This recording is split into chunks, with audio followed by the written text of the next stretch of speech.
And over the last 10 or 15 years, what happens is we suddenly ended up with these multi-trillion-dollar market caps, which everybody thought was nuts at the time, but things will probably only get bigger. There'll probably be more aggregation versus less into the biggest winners. And there's more and more companies who have these market caps between, say, 100 billion and a few trillion in a way that's just unprecedented.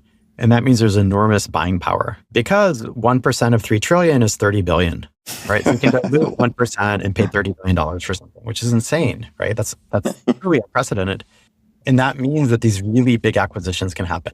For the companies that I'm imagining, again, I don't want to name names, that seem to have a limited lifespan, right? When I'm in these small group threads with friends of mine who are oftentimes, not always, but I'm in a bunch of them. And when they're tech investors, very successful tech investors, and I'm like, okay, these 5 companies, you've got 10 ships. How would you allocate your 10 ships? There's certain companies that consistently get 0, even though they're reasonably well known. Why would one of the labs buy one of those?